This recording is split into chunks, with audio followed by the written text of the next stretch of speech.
네, 미국 증시의 분위기를 생생하게 전달해드리는 시간, 이항영의 월가이드 시간입니다. MTN 이항영 전문위원님과 함께 자세한 이야기 나눠보겠습니다. 위원님 안녕하세요. 네, 안녕하세요.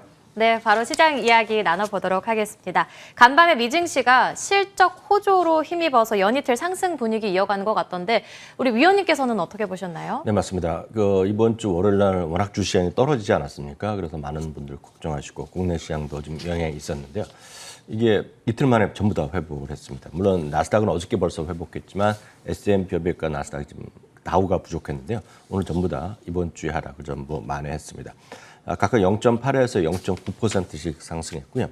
러셀 2000이 제일 많이 떨어졌었는데요. 러셀 2000은 어제도 많이 올랐고 오늘도 1.6%의 반등에 성공했습니다. 가장 중요한 것은 역시 많이 빠졌다는 일반적인 얘기도 있겠지만 유가가 70달러 선을 다시 회복한 거, 그리고 10년물이 다시 한번 1.3%까지 좀 반등을 시도했던 거, 이런 것들이 오늘 좀 주요한 배경이었다라고 이해하시면 좋겠습니다.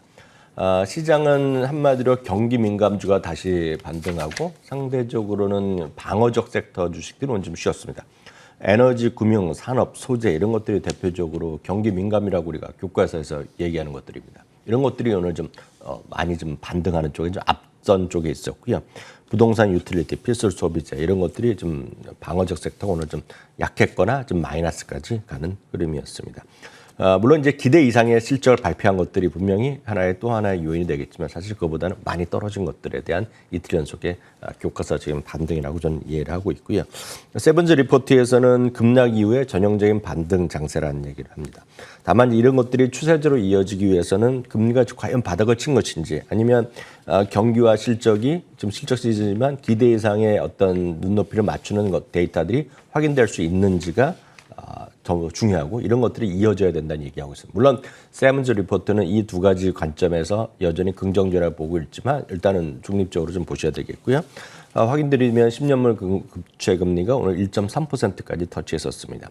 유가도 오늘 70달러 선을 모처럼 좀 회복한 것이 오늘 시장의 흐름이 되겠습니다. 종목군들 보면 역시 많이 최근 들어서 델타 변이 때문에 많이 피해를 봤던 것도 주가가 크게 내려간 것들이 쉽게 얘기하면 항공주나 크루즈, 여행 관련주들인데 오늘 이런 것들이 좀 다시 반등하는 모습이었죠.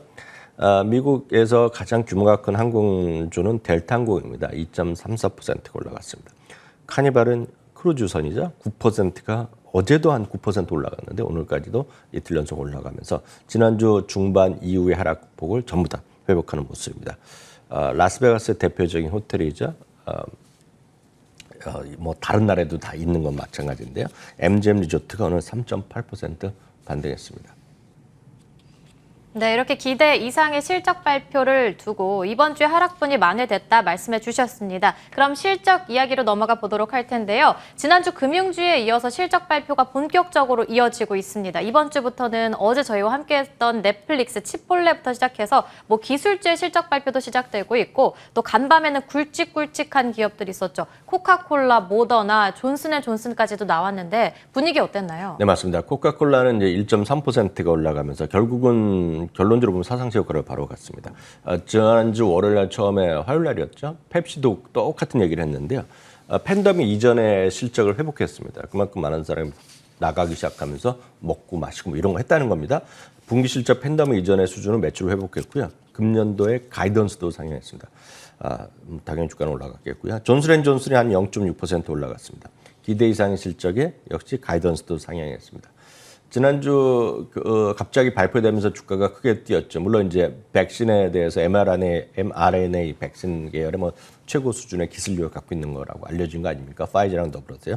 모더나가 S&P 500 편집이 이제 실제로 이루어졌습니다. 4.4% 올라가는 모습을 보여주었습니다.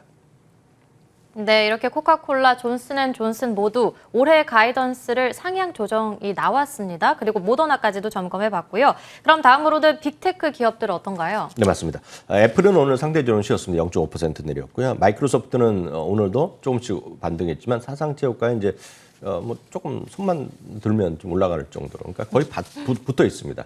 아마존이 0.3% 올라갔고요. 올해 들어서 마이크로소프트와 더불어서 빅테크를 주도하는 것은 마이크로소프트와 알파벳이거든요.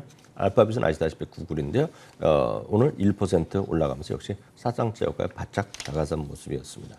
엔비디아가 지금 이틀 연속으로 좀 반등하고 있습니다. 엔비디아도 오늘 4.3% 올라가는 모습을 보여주었네요.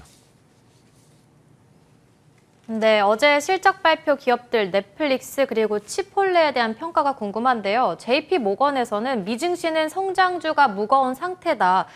가치주 중심으로 돌아가는 시장에서는 뒤처지기 쉬운 상황이다. 이런 평가를 내놨는데 우리 위원님께서는 어떻게 보세요? 네, 맞습니다. 전반적으로 뭐 시각은 여러 가지가 있겠는데요. 오늘 종목별 다시 한번 확인해 드리면 이제 넷플릭스인데요. 넷플릭스는 이제 빵에 포함돼 있지만 올해 들어서는 상당히 좀 부진하죠. 왜냐하면 회사 측에서도 어저께 리드 헤스팅스 창업자 겸 CEO가 얘기했지만 작년에 워낙 이제 전대미문의 실적을 보여줬죠. 가입자 증가를 보여줬기 때문에 통상적으로 보면 2년치에서 2년 반치에 그동안에 추세적으로 증가했던 것들을 작년 반 6개월에 다 늘어났기 때문에 당연히 이제 좀 TV를 안 보던 분들, 이거 안 보던 분들도 본 거거든요. 그러니까 그런 분들이 올해 지금 처음으로 어제도 말씀드렸다시피 미국과 캐나다가 북미는 좀 감소했거든요. 반면에 다른 나라가 늘어났는데 어찌됐건 어제도 말씀드렸다시피 약간 엇갈리는 성적표를 발표했습니다. 좋기도 하고 나쁘기도 하고 이렇게 헷갈리는 발표 나왔는데요.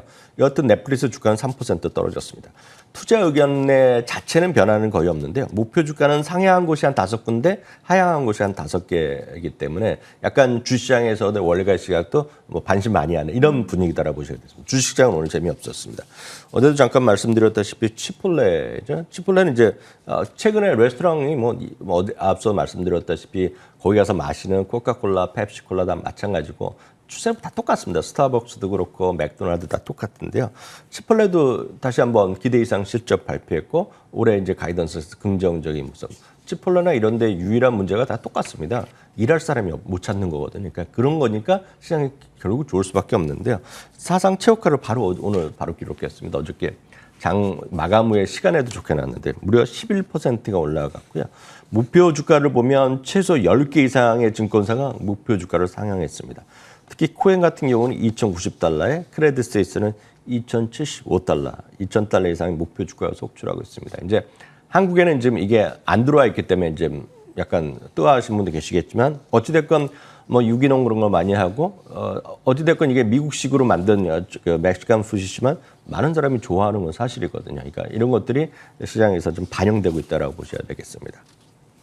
네, 우선 넷플릭스 관련해서는 시장 의견 반반이고 목표 주가 상향 조정, 하향 조정 이것도 반반으로 나왔습니다. 반면에 치폴레에 대해서는 10개 이상 목표 주가 상향 조정이 나왔다고 합니다.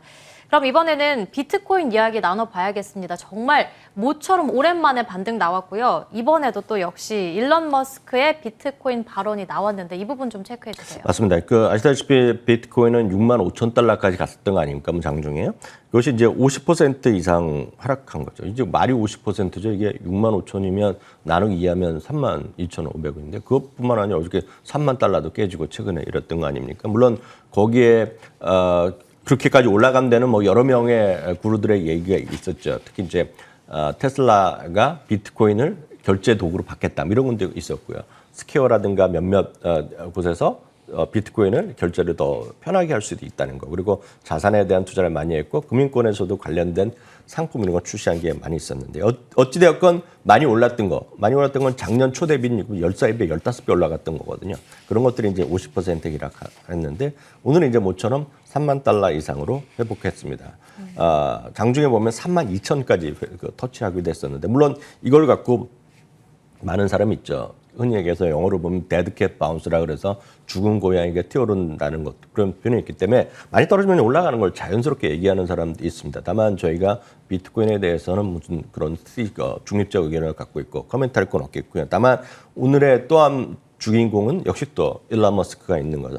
일론 머스크가 그러니까 기억하시는 분 계시겠지만 2달 전인가요? 한 달 반 전에 갑자기 이제 비트코인 안 받고 얘기하고 비트코인 비판하는 거가 이제 이 사람들이 에너지를 너무 과다 소비한다 이런 얘기를 했었거든요. 그렇지만 이제 오늘은 그러면서 많은 노력을 해서 소위 재생에너지 많이 해서 다시 테슬라가 결제를 곧 받을 수 있다라는 시사점을 했거든. 그런 발언을 했고요. 또 하나는 개인적으로 보면 이더리움을 또 갖고 있다는 얘기를 했습니다. 그러면서 이런 것들이 다시 오늘 좀 주가 비트코인 가격을 올려가는 요인이 되었다라고 일단 이해하시면 되겠네요.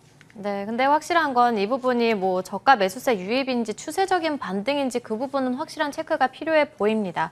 그럼 이번에는 또 실적 이야기 넘어가 볼 텐데요. 이번 주에 조정 나왔을 때 일각에서는 증시 조정에도 2분기 실적 기대감은 여전히 남아있다라는 말이 들려오기도 했어요. 2분기 실적 업데이트 해주세요. 네, 2분기 실적은 거의 한 12년 만인데요. 실제로 보면 집계한 이후에 대부분이 보면 이렇게 좋을 수는 없습니다. 실제로 보면 물론 이제 기저효과라는 것이 있죠. 작년 2분기가 워낙 안 좋았기 때문에 그럴 텐데요. 특히 작년 1분기는 팬데믹이 한 달밖에 영향이 없었다 그러면 작년에 4, 5, 6월 2분기는 온전하게 팬데믹이 있었던 시기 때문에 최바닥이었습니다. 실적으로 보면. 그렇기 때문에 이거 많이 올라가는 건 당연한데요. 팩트셋 기준으로 보면 69.3%까지 이익전망이 상향됐고요. 레피니티브 기준으로 보면 72%까지 갔습니다. 특히 어느 쪽이 좋아지냐면 생각보다 더 좋아지는 겁니다. 이건 불과 한 달 반 만에 한 달도 안 되는 가이에서 증가하는 것인데요. 산업재, 임의소비재, 금융주, 소재주의 이익 전망이 아주 뚜렷하게 나오고 있습니다. 늘 말씀드리지만 이익 전망이 상향되는 곳에 가서 주식 투자를 하시는 것이 저는 합리적이라고 보겠는데요. 주당 이익 같은 경우에는 올해는 192.95달러, 내년에는 213달러까지 올라가고 있기 때문에 이익 전망 대비 그리고 현재 주가를 보면 PER이 지금 한 21.3배 수준이기 때문에 물론 많이 비싸다고 할 수 있지만 작년 말이나 금년 초보다 오히려 싼 가격이라고 이해하시면 되겠습니다. 이익 조정 비율을 여러 번 말씀드리는데 이것은 이익 전망 자체를 올린 기업과 내린 기업의 비중인데요.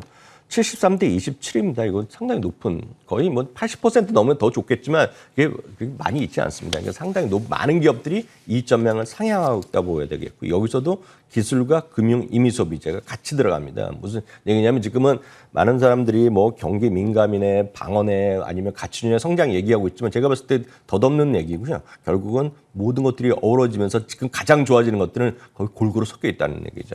분산 투자가 유일한 답일 가능성이 매우 크다라고 말씀드립니다. 네, 어느 한쪽에 치우쳐지지 말고 분산 투자가 최선이다 말씀해 주셨습니다. 지금까지 이항영 MTN 전문위원님과 함께했습니다. 오늘 말씀 감사드립니다.